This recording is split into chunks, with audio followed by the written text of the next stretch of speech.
An old military experiment leaks from inside a medical warehouse, the result of two idiots, leading to a full-on zombie outbreak.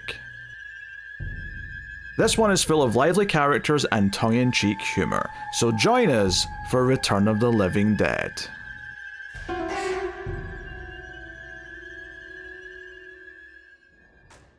Welcome everyone to Screams After Midnight. I am Peter, and joining me, as always, is Tim.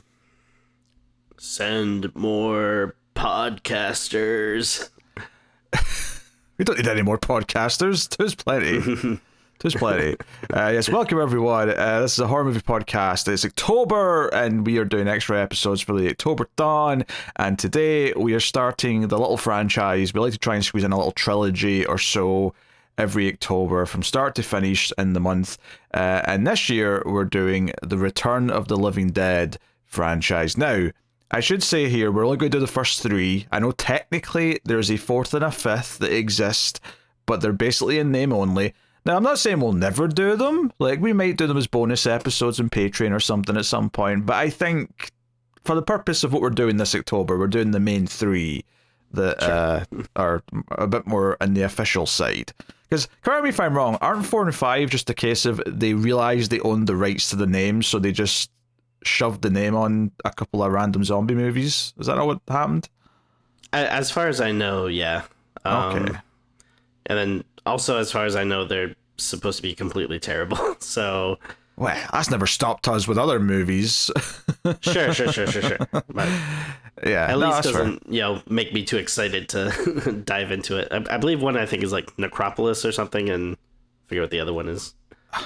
Now, I don't know where I'm pulling this from, Tim, but for some reason you said that, and my mind instantly went Rave to the Grave. Is that sounding... That sounds... Yeah. That's ringing a bell. For some I don't know why I know that. I don't know why that's in this this trap somewhere, but apparently it is.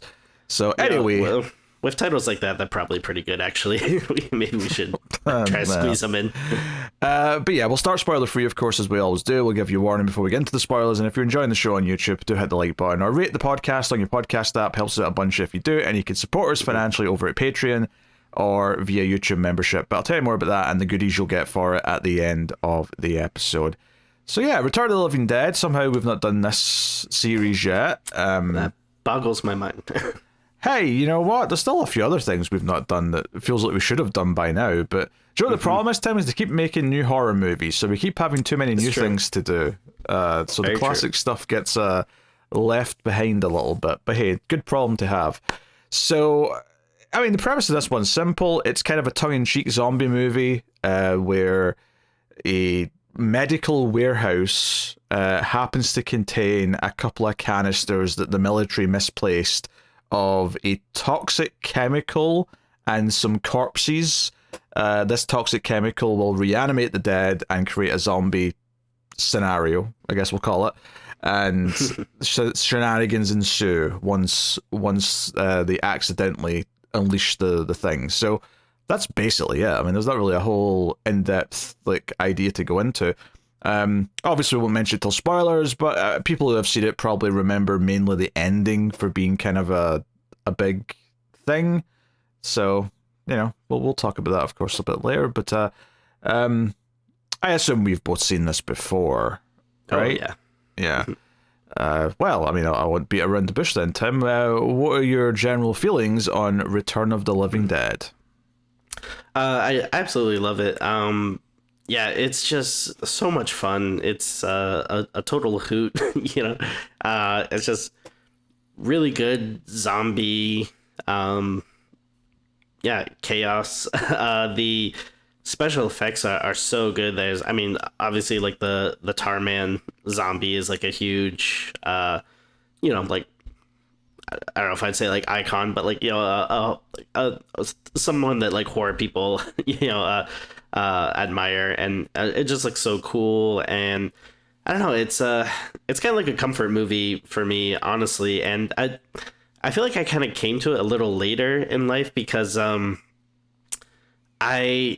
growing up, I feel like the second one was on TV a lot. Like I feel like I would always randomly turn on like Sci-Fi Channel or something, and they'd be playing part two. So I actually feel like I've seen that one maybe a bit more than this. And obviously we'll be getting to the second one later. So I feel like it was like later in life when I actually like went back and watched this first one. But yeah, I just think it's a blast. The characters are really fun.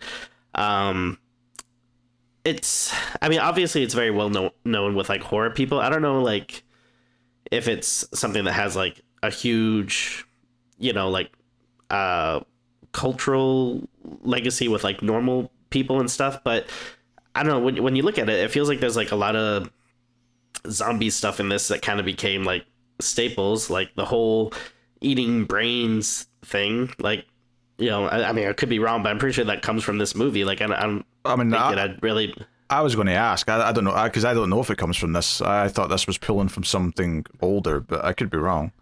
I mean, I could be wrong too. I mean, if someone wants to be like, oh no, like there was some black and white movie from the 50s that first said this trope or whatever, but at least as far as I know, this is kind of the first movie that at least popularized it.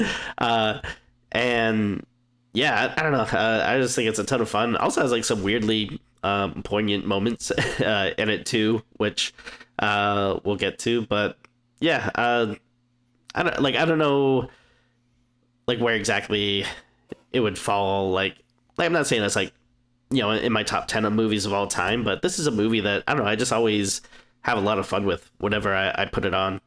And I guess I must have seen it a fair amount of times, because after I watched it I went to log in Letterboxd, and I think it was like my third or fourth time logging it just on Letterboxd, which I have only probably been logging movies for like a couple of years. So and I had probably seen it at least a few times before that, so I guess I've seen it a fair amount of times. But yeah, I'm a big fan of this one.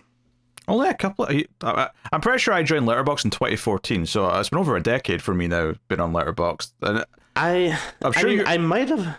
I mean, I'm sure you may have been later than me, but it feels like it's been more than a couple of years since you've been putting stuff on there.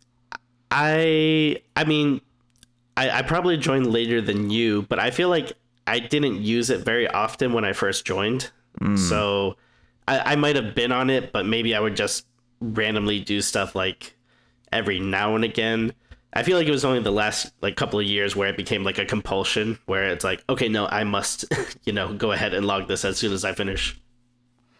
Yeah. I like this movie. I'm not like, I'm not in love with it though. Like for whatever reason, this one I'm a bit more lukewarm than I think like most horror fans are with it. I have more fond memories of the second one, if I'm honest, and I think that's like a weird opinion. Actually, I don't think most people agree with that.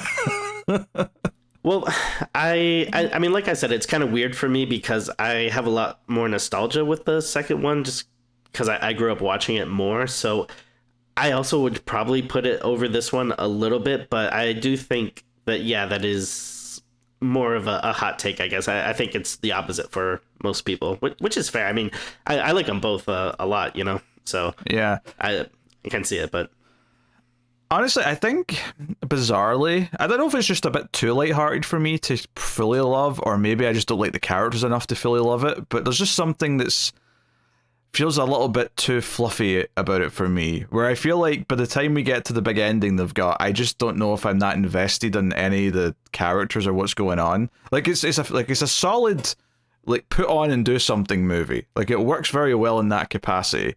And I do like some of those. I think there's good moments in it. There's good, like the zombie. You called him the tar zombie. I think him was the VHS zombie because it looks like there's a bunch of VHS tape dangling from him.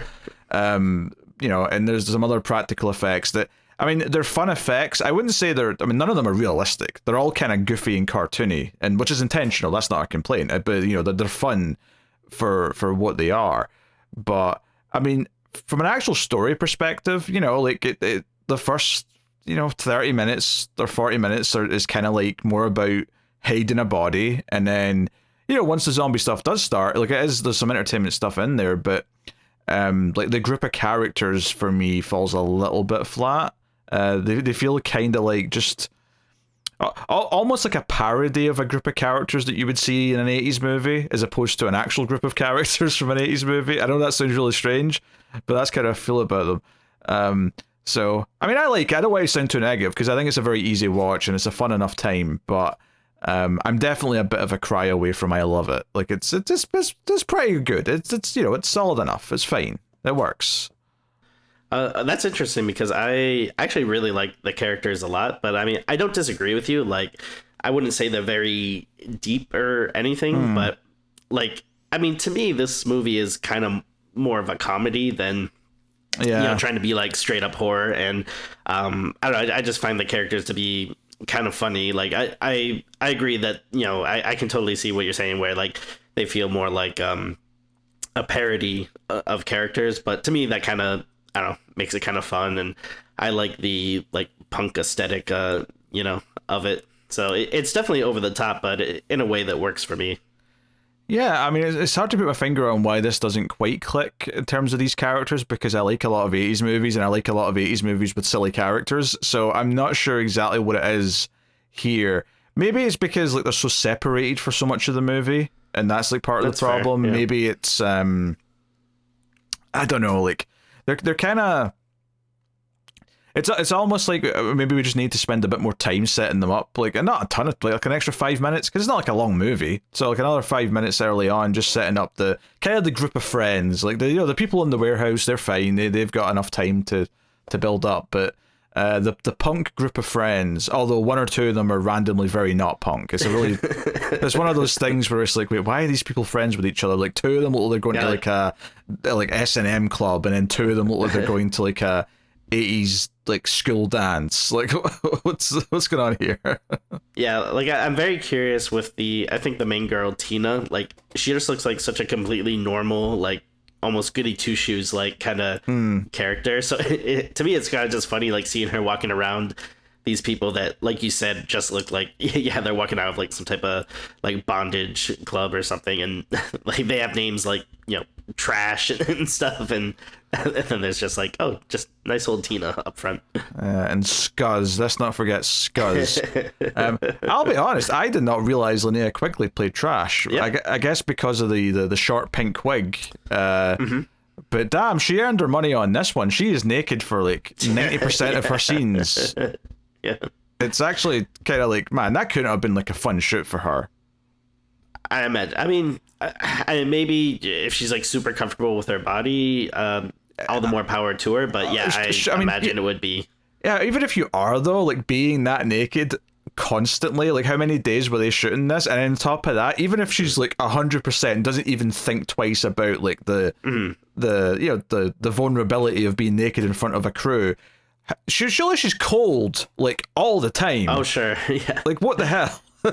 Yeah. And I'm assuming, like, if you did something like that nowadays, they'd probably have, like, you know, what do you call them?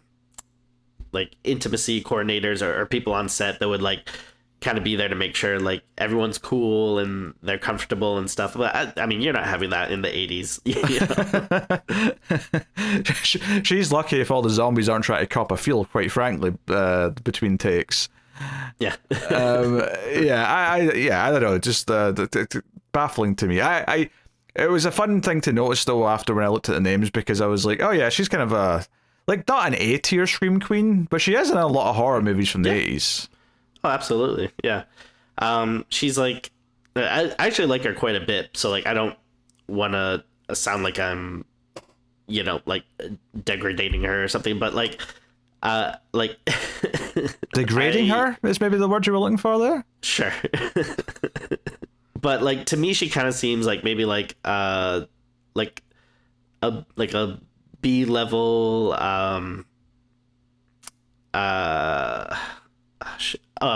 Barbara Crampton. Oh, you know what I mean? Right. Like and I guess like Barbara Crampton is already kind of like, you know, I mean, well known among horror fans, but I guess like most people would probably be considered a B. I feel like Barbara Crampton's the B. I don't even know who the A version is, but like she's the B of someone else, and then Linnea Quigley's the C of Barbara Crampton. Yeah. I mean, they're all A's in my opinion. But I'm just saying, like the normal folk that for some reason don't obsessed about horror movies like we do. I don't know. They'll at least double D to me, but I mean, hey, now, maybe, I don't know. You said they're all A's to me. That could have helped me made the joke. And then the other person, there's one other person like I noticed, who I think was in like I forget what the character's name is, but I think he's also in like one of the Fridays. Yeah. It's part 5. Was it part 5? Oh, okay. Oh, okay. Yep, that's 100%. Yeah. Okay. Do you know what's so funny? It's like I knew when you started that sentence and you're sort of taking time trying to think of it. I'm like, I know exactly where you're going with this. I know who you're going to bring up and what you're talking about. For some reason, I was thinking it was 6, but I will. You're more of a Friday expert than me, so I will say it's 5. Yeah, no, it is 5 because I know him from 5 mainly, and there's like a little tidbit where it's like, oh, he's also in Return of the Living Dead. So it's like, okay, yeah, fair enough. Yeah, so you've got your wacky group of characters. You've got a fairly limited set of locations. It's mostly this warehouse, a nearby mortuary, and a cemetery that's like right next to both of them. Maybe even kind of in between, actually. There might be like in between both buildings. And that's pretty much where all the action takes place. There's a couple of like cutaway scenes to some other things going on, but that's primarily where we spend all the movie. So there's a bit of a siege situation. There's boarding up windows like you get in some classic horror movies. Can I say, though, because obviously the reason why this is called Return of the Living Dead is because it's not a sequel to Night of the Living Dead, but it's meant to be like a jokey, hey, this is like, that movie was based on a real thing, and now the Living Dead are coming back, right? That's kind of the idea. The character, at least Frank, I think his name is, the sort of the older guy working at the warehouse who's like training young Freddy. He explains that Night of the Living Dead was based on real events, and then he goes on to say, in 1969 this happened, and I'm like, wait a minute there. Night of the Living Dead came out in 1968. How is it based on true events that didn't happen till a year later? I get that it's not that important, but it irks me. It irks me. Well, did Dan O'Bannon like make this mistake, or was he trying to make some sort of joke? I don't understand. But it's a good question. Every time I see this movie, he says that, and it annoys me because like just make it a year before the movie came out. If not, even make it like 10 years before, so it feels like some time had passed. But whatever. I mean, the only thing I can think of is, Wikipedia didn't exist back then. If they, I don't know, someone was just like going off the top of their head, or if they were like, oh, like I looked at something that said it was in this movie theater in 1969 or whatever, and or something stupid like that. But I don't know. You're making excuses, Tim. You're making excuses for them. They don't need your help. They need to stand up to their mistakes.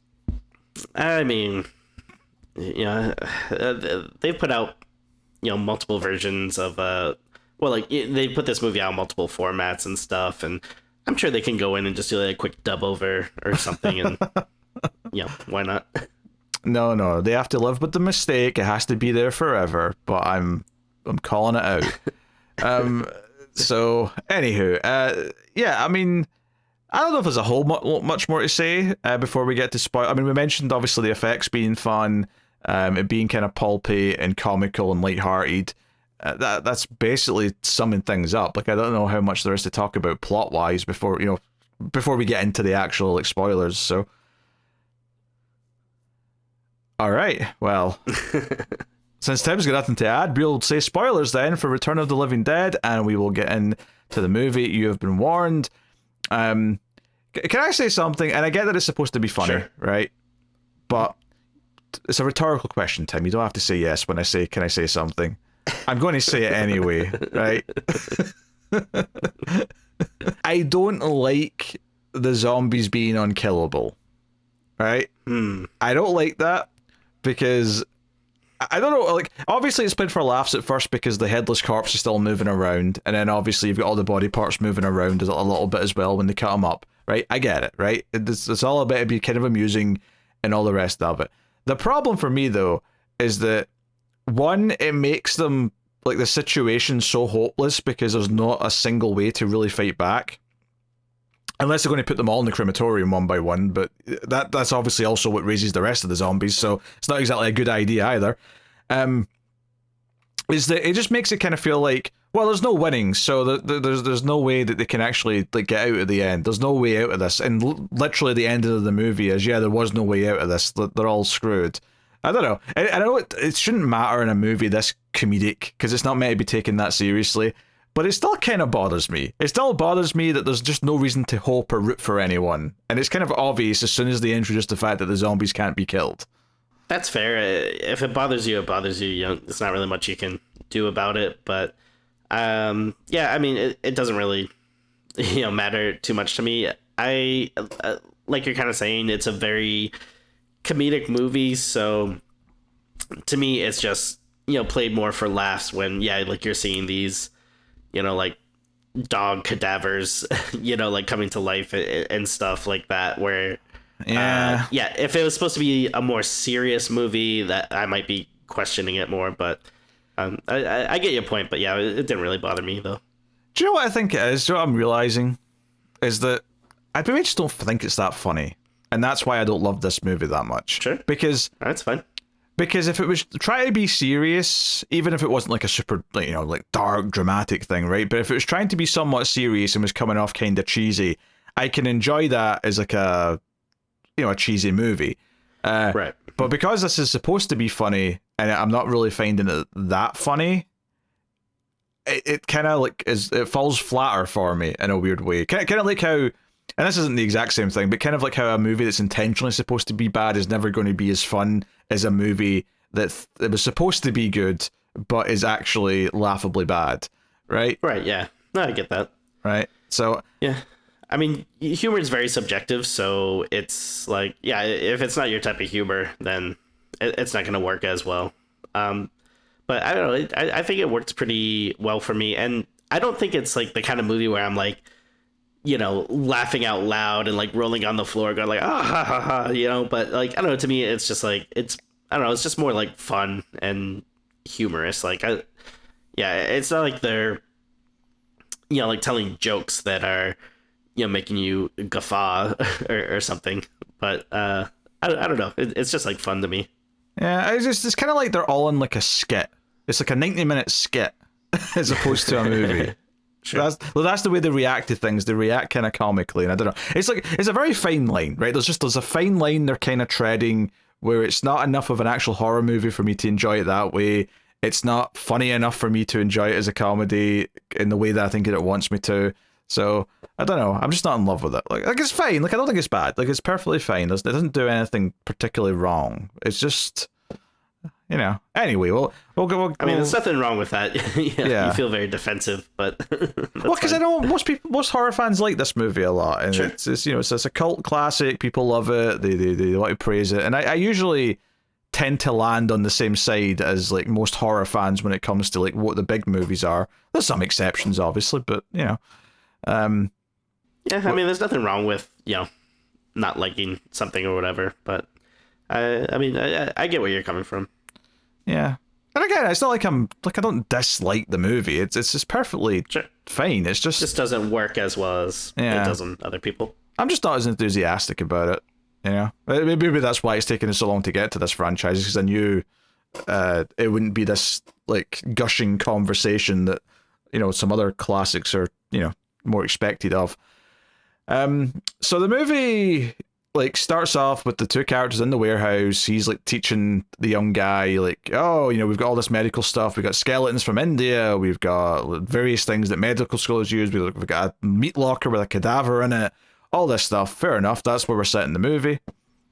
I'm just gonna stop you real quick because one thing I always forget about this, and to me, I think this is like a fun, like, movie to watch around October, Halloween time. So it always surprises me when it just starts and it's like July 4th. I was like, oh yeah, I guess this is technically kind of a 4th of July movie.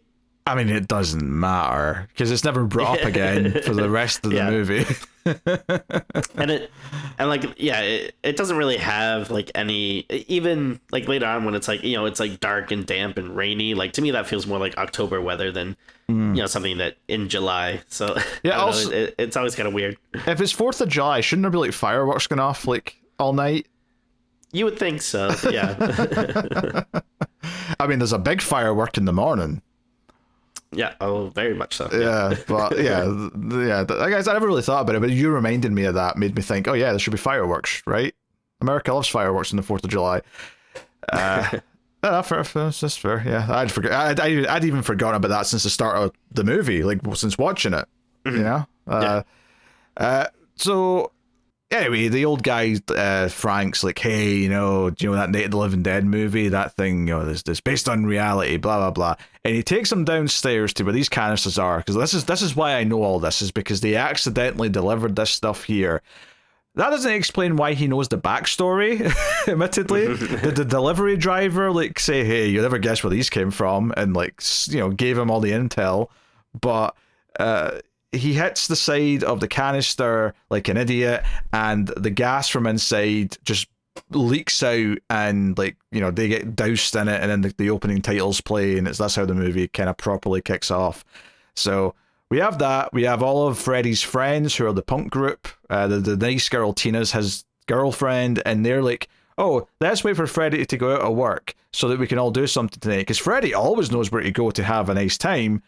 And I'm like, okay, this is a weird justification for this group to just wait outside his work, like 2 hours, because they actually point out it's 2 hours in advance, like they're 2 hours early, and they're like, let's go hang out in the cemetery for 2 hours. And I'm like, yeah, that's a normal idea, but turns out Linnea Quigley's a weird little freak, and she's like, yeah, that sounds hot. And it's like, all right.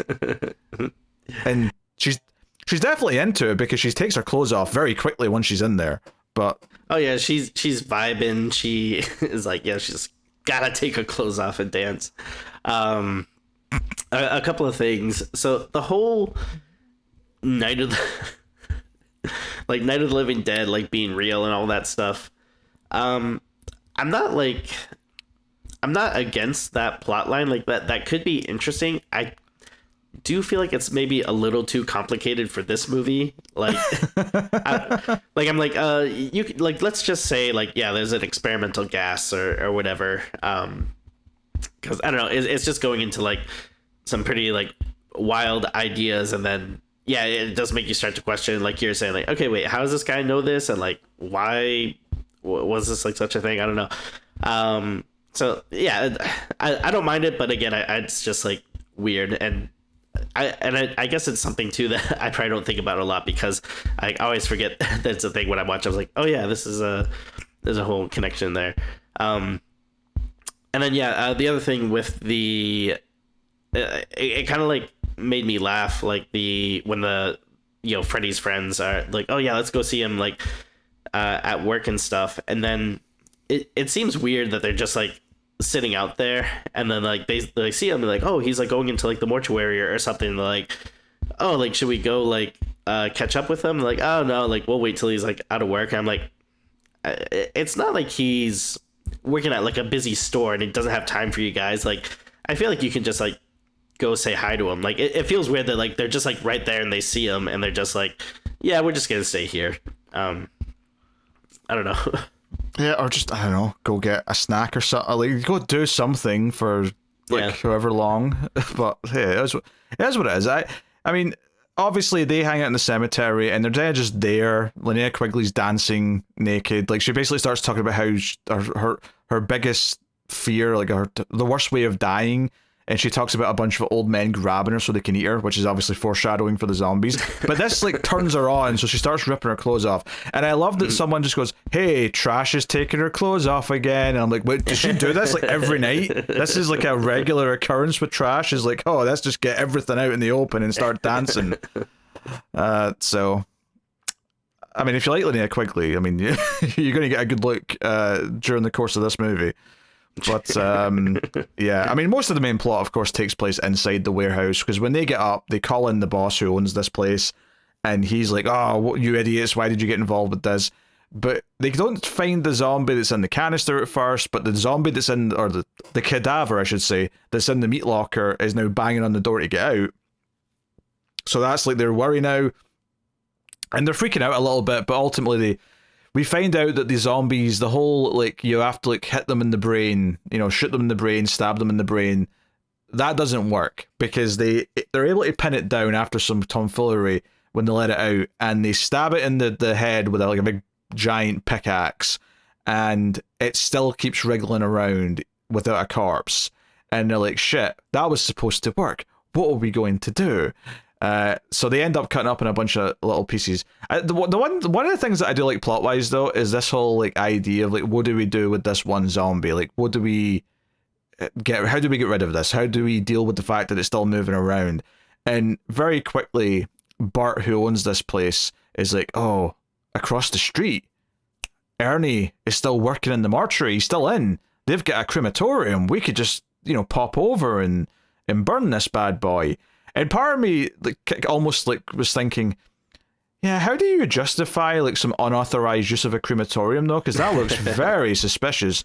Having said that though, like they come up with a lie when they sneak in, and it's all in these little like bags that they've cut up into a lot of pieces, and they're all moving though. And they say it's like some animal that's like they're rabbit or something, and I'm like, but surely to convince him that this is like a zombie style situation, all you have to do, and this is what eventually happens, but they had to lie for a while before he finally said, just show me the goddamn thing, is like, just show him like an arm moving on its own, and he will very quickly be like, yeah, that's not a normal person, we can burn that. Like, he'll know we're not just because I think the worry is that he's going to assume, oh, you've killed a person and you want me to help dispose of the body.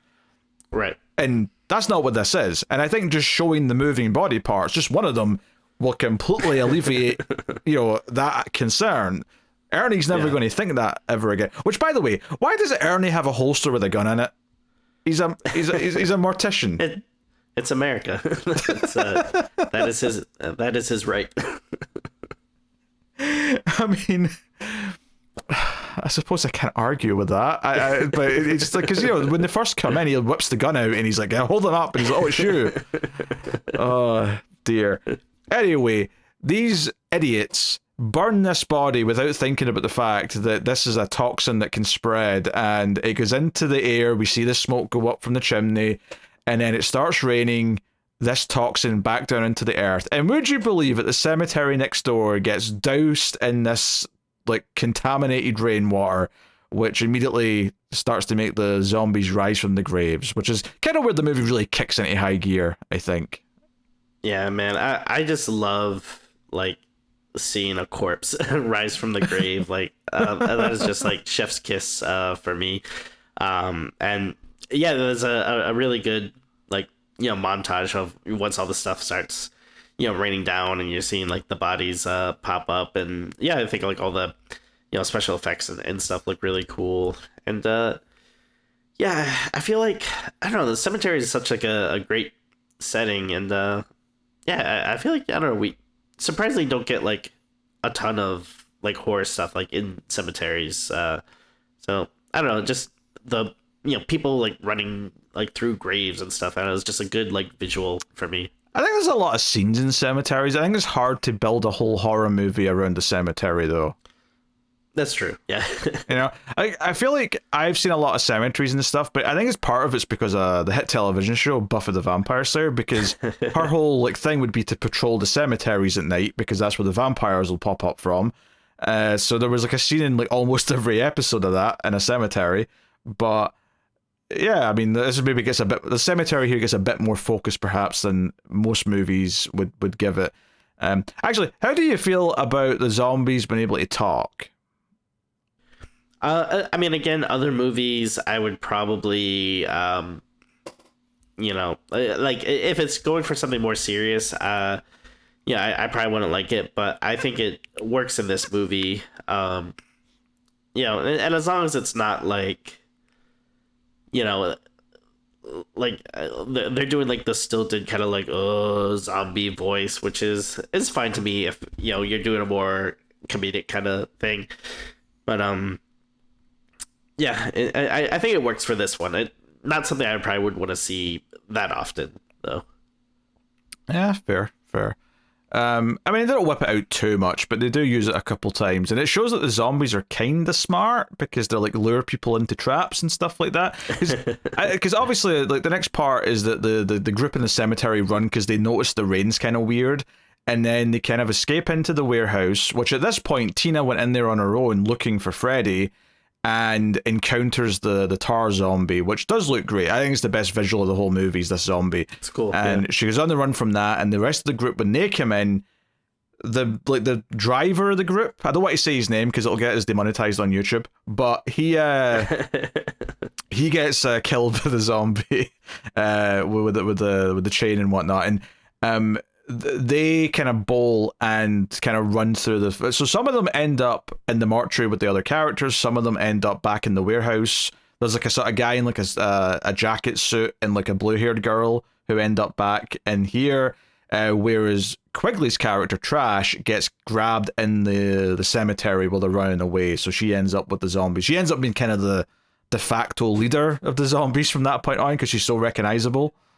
I kind of do like that she gets, like, because she's so badass that she gets this, like, transformation into basically being, like, this, like, punk rock zombie queen, which I think is, like, really cool.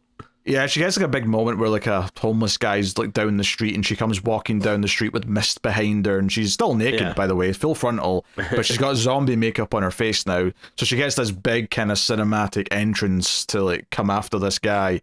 But yeah, you can see her in a lot of the group shots from that point on. I think probably my favorite, like, quote unquote joke of the movie, really, is that once we've set up, like, okay, zombies are around, like, our main characters are in the mortuary, they have a couple of paramedics who come out because once they've burned that first zombie, it's kind of clear that gas that got released from the canister is clearly turning Freddy and Frank into zombies because they look really sick.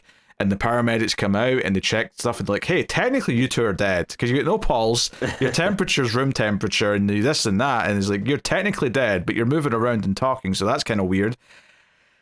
My favourite sort of gag in this movie is that they go back out to their ambulance and they get killed by zombies, right? And at one point it cuts back later and there's a zombie like eating out of one of their heads, like almost like an ice cream cone, which I thought was a cool visual. But my favourite gag is that there's basically just a string of people who keep showing up. There's a second ambulance, and as soon as the paramedics get out of that ambulance, they get rushed by zombies and die. And then a cop car shows up like 5 minutes later, and those cops try and like fire their guns, but immediately get killed. I love that everyone who shows up for like a 20-minute period just instantly dies outside this building. I don't know, that's kind of funny to me, but... No, I think that is like, yeah, a legitimately good joke, and I love the way that it's shot, like, because I think they're just staring at it through like a hole or something in like one of the windows. It's like it's one of those wide kind of slidey like view, like not peep. Well, I guess it's kind of a peephole, but like a yeah, but yeah, it's like just like this like static frame shot, and you just see the paramedics come out, and then you don't see like anything else like there, but then once you see like just this horde of zombies like running after them, I don't know, it's just like the way it's shot is just very cool. Yeah. I wonder if one of the reasons why the characters don't quite click for me is because like not one of them really changes over the course of the movie. Like, it's even in a later movie, having someone kind of like, go from being scared to kind of brave, or going from like scared to being proactive or something, would be like or a relationship kind of blossoms, maybe. Usually that's what they'll do. Like, two people who like each other will finally admit it because they think they're going to die. Or something, But there's none of that. The characters pretty much, they just are what they are. Yeah, they just stay the same, aside from turning into zombies, I suppose. But you know what I mean. That's not what I'm talking about. So, like, I guess the big dramatic thing is that when they realize that the two guys are turning into zombies, they throw them into the chapel in the mortuary and lock the door. But Tina insists on staying in with Freddy, which she then regrets, because when Freddy does properly turn into a zombie and says, one thing that'll help me is brains, and he starts going after her. The others just open the door to help get her out, and then they blind Freddy with acid from the mortuary room, or the is that what you call it, the mortuary room, the operating room? I don't know, what do you call it? Autopsy room? I don't know. Yeah. I'm sure there's an official name, but probably. I mean, arguably that room itself is the mortuary, or is the whole thing the mortuary? It doesn't matter. Or maybe you call that the morgue. Maybe you'd say that room specifically the morgue. Oh, sure. Yeah, that would make sense. Anyway, they throw acid in his face so he can't see anymore. But at this point, everything's breaking down. So they want to get back to the warehouse to try and use phones to maybe get a car. And the one from Friday the 13th 5, Spider, and the owner of the warehouse, Frank. No, Bert. Sorry, I'm mixing the Frank and Bert's names up. I feel like the two old guys are kind of they looked like a little similar to me. Like I sometimes be like, oh wait, which one is which? Yeah. Frank just goes to, like, he's turning into a zombie, but he's kind of still there. So he basically just chooses to go to the furnace and like throw himself in. So he just decides to end it so he doesn't become a zombie. So fair play to him. The others have the two guys have a whole thing where they get into a cop car, but then zombies rush them and it ends up crashing and getting set on fire. So they run into the warehouse where they team up with the suit jacket guy and the blue-haired girl who are in there still. And they're like, okay, we have to get to the phone. Oh, we have to go to the basement where that tar zombie is. We have to somehow get him out of there and get in. And basically the end result of the movie, so in the morgue, the mortician Ernie, who's a little bit injured in his leg right now, is like protecting Tina, and they escape into like the attic of the building to try and hide from Freddy Zombie, who's now roaming around. Whereas in the basement of the warehouse, they try and call the police, but are distraught when they hear the police just get killed. Like all the zombies just attack and kill the police on the perimeter. Because at this point, there's a helicopter flying overhead saying, hey, this place is under quarantine. Like, you know, if you want to get rescued from this area, get to the perimeter now. And that's why they really want to like phone someone and let them know, hey, we're in here. Like, let us out. So when that fails, the owner, Bert, does the thing that he should have done the second these barrels were delivered here by mistake, but for some reason they chose to keep them and keep it a secret. He dials the number on the side of the barrel, which is clearly there in case they get misplaced and they're dangerous, so they need to be, you know, kept track of. And he calls the number and they put him through to a character who was actually introduced. There was one scene in the first like 5-10 minutes of the movie where we cut to this like military general dude who's like talking to his wife as he comes home and says, oh, I'm on call 24 hours a day. I'm worried we'll never find him. Which is actually kind of a weird scene to me in retrospect, because the way he's talking, it sounds like it's been a couple of months since these things went missing. But, you know, Frank did say 1969. It's been 16 years. But he's talking about it, like, the way the wife's saying, oh, when's this going to be over, as if, oh, well, you know, this has been something that's been making our lives miserable for a couple of weeks. No, it's been 16 years he's been waiting for this phone call. So that's a bit weird. Anyway, you know, I'm kind of summarizing here, but it all bubbles up to, yeah, there's a contingency plan, not to save the people in the town, just to nuke the town from orbit, just so that the zombie outbreak doesn't spread. So we get a bunch of freeze frames of all of our major characters as the nuke hits, and we see the mushroom cloud. But of course, just like earlier, we kind of follow like the smoke of the bomb up into the clouds, and then it starts raining somewhere else, and the movie ends with a skeleton coming out of a grave in a cemetery, implying that didn't actually solve anything. It's just spread it further. So yeah, everything's doomed. Anyway, I kind of ended up summarizing all the way to the end there because everything just kind of went together. But like, yeah, give some thoughts. Yeah, so that's another thing I was trying to think of was if this was like the first example of, the ending just being like the military or someone having to nuke the whole town. Because I don't know if you call that the trope, but like, I mean, obviously, I think there's another big example that I think we can both think of where that happens. A big example? Well, my mind went to Alien vs. Predator Requiem. I don't know if that's what you're thinking of, though. I don't know. I mean, I was just thinking of Resident Evil 2. You know, I mean, it's not a movie, but... Well, no, you're thinking of Resident Evil 3, then. Oh, wait. Did they not blow it up at the end of 2 as well? No, end of 3. Oh, okay. Oh, so just 3 then. Yep. Okay. But, I mean, yeah, that's like one of the first examples like my mind goes to, but... Yeah, it was like another thing that I was thinking of that I was like, oh yeah, this is like the first movie that kind of like does that thing where it's like, oh yeah, not only is there the threat of this thing, but there's also the threat of the big explosion. And to be fair, you know, Resident Evil, the video game franchise, definitely like is full of things that it's taken from. You know, like there's a lot of Night of the Living Dead, there's a lot of aliens in those games, and certainly this. I mean, I don't even know if they were taking that from this, or if it was just like this is the logical thing to do at the end of this, because you know it's a whole city that's infested with zombies. But you know, it is what it is. The other thing I want to bring up too, because this is actually, you know, we skipped over it, but this was a scene that I quite enjoyed where they have this corpse that I guess they're kind of examining. Oh yeah, because it kills. I think it's Scuzz that this corpse, like this is almost like a skeleton that bites through the window and like kills Scuzz. Yeah. But they pull it in and like tie it down to like the autopsy table, and so they can give it a little question and answer session. Yeah. And I actually find this scene to be like really like in a weird way, like kind of touching, because like most of the movie is so, you know, comedic and stuff, and then there's just a scene where they're talking to the zombies, and it's like why like do you want to eat brains? And it's just like it's the only thing that can like stop the pain, like the pain of what, like the pain of, you know, like dying, rotting, you know, decaying.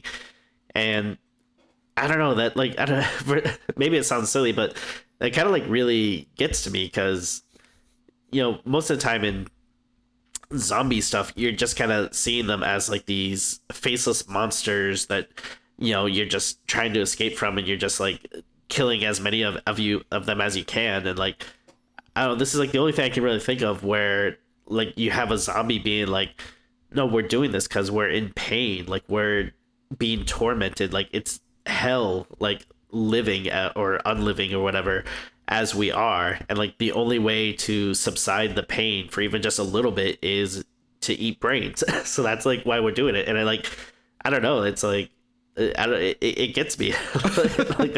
like there's something about that I just find like so sad, you know.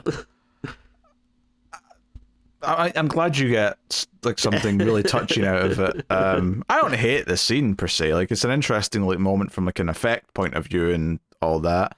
I don't know. Like I think it's weird for me because like I think that there's just a lot of things in this that just don't quite like go far enough for me to super get engaged with it.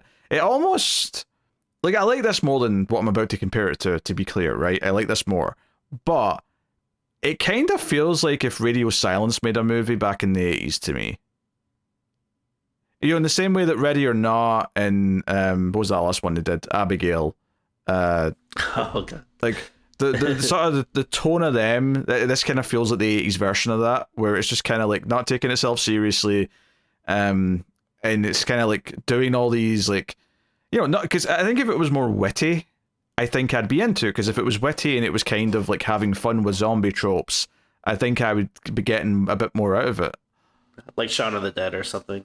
Yeah, Shaun of the Dead, or even like, you know, if I think of satirical horror, I'm thinking like Scream or Cabin in the Woods, where it's kind of taking tropes, turning them on their head, or kind of like having characters think about those tropes as they're trying to like tackle the situation, or have the killer kind of try and use them as part of their shtick or whatever it is.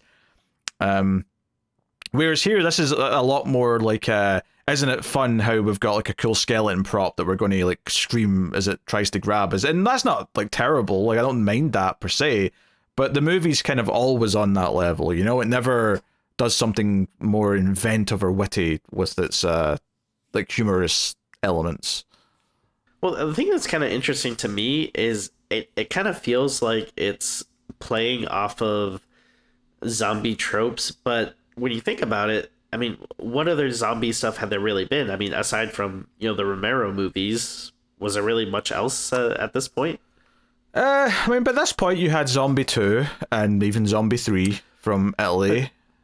Even that, though, in a way, is kind of like a play off of, you know, the Romero stuff. True. You had Living Dead at Manchester Corpse by this point, I'm sure. You had the Lucio Fulci zombie movies as well. You know, like City of the Living Dead, House by the Cemetery, and all that stuff. I mean, there was definitely some, but it wasn't like, yeah, I mean, a lot of the other big examples we think of came later than this, that's for sure. But yeah, and like even the ones you're mentioning, like I don't know, like how like mainstream, you know, like those would be, obviously. that's probably why they called this Return of the Living Dead, just because it was supposed to be like, hey, as far as the mainstream audience is concerned, this is probably like if they've seen other zombie movies, it's probably just those Romero ones, and this is I mean, well, the first two. I mean, obviously, I think Day of the Dead was the same year as this. What was this, 85? Yeah. Was it? Yeah. So I mean, it sounds about that time. Yeah, I think that's the same year as this, which is kind of funny, actually.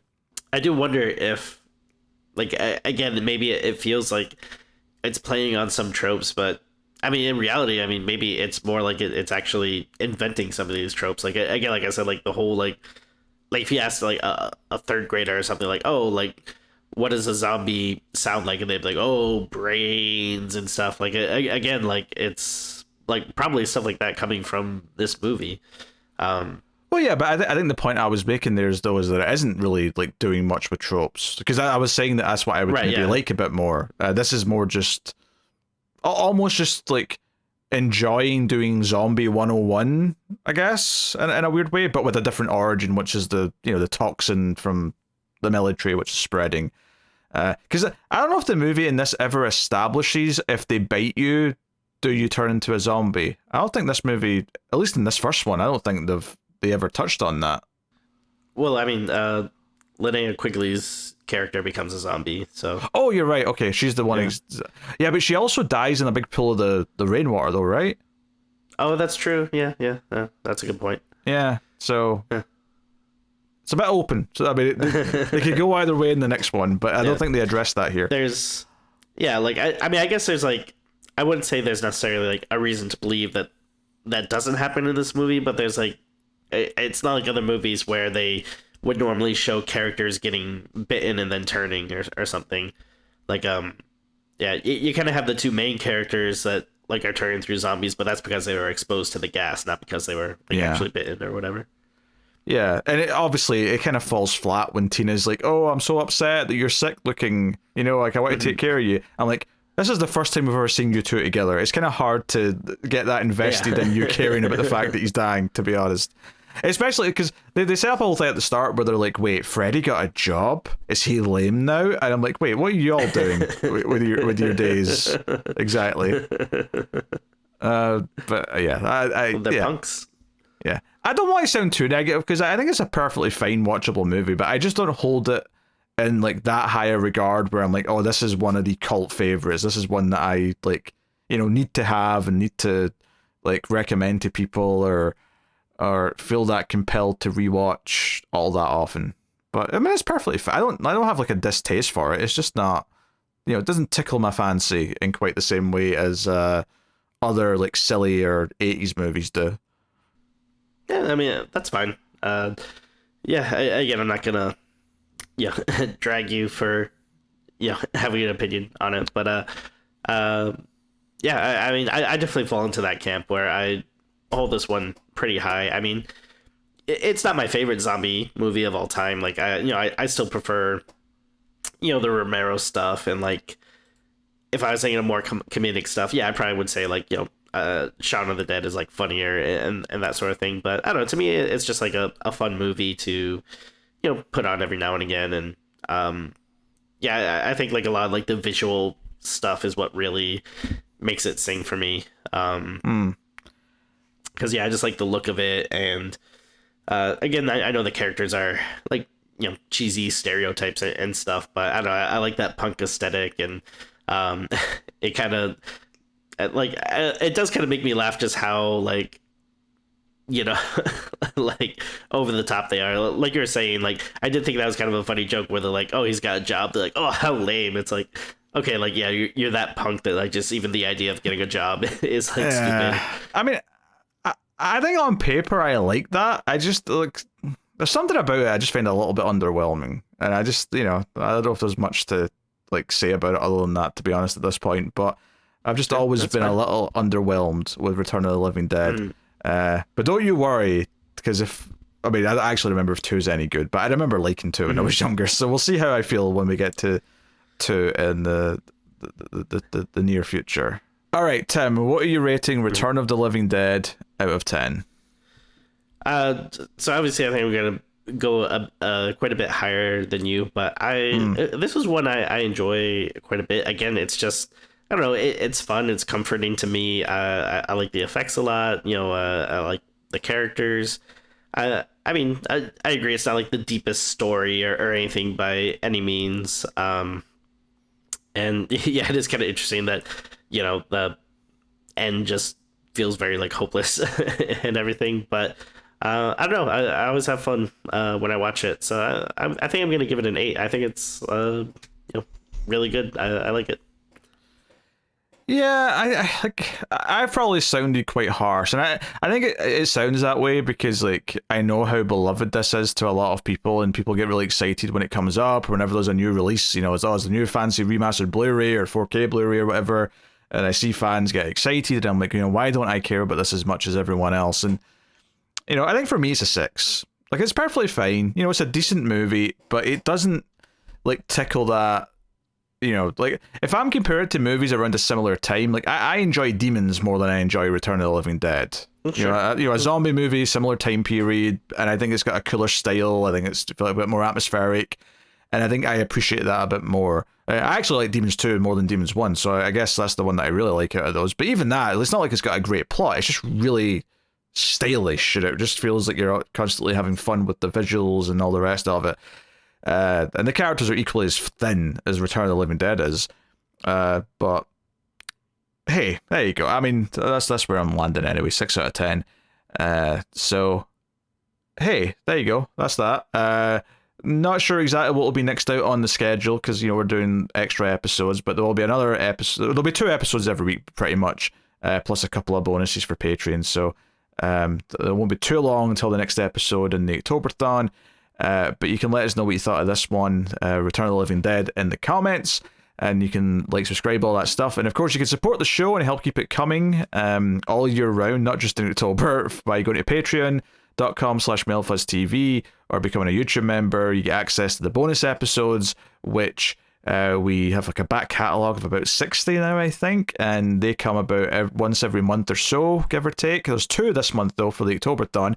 And then most weeks we have even more streams, which is like a little bonus segment where we talk about, a top 5, or maybe we'll talk about like a big news item that happened in the horror world, or we'll play some sort of horror quiz, or that kind of thing. So, you get a little bit more, and you get to support everything, help keep it coming. Plus there's bonuses for the other shows as well, like Atomic Cinema Experiment and Collector's Cut. So if that sounds good and you want to support everything, you can do that there. And thanks to everyone who already does support us, is greatly appreciated, as is anyone joining us and listening to the whole discussion or watching the whole YouTube video. So keep watching scary movies, and we will see you next time.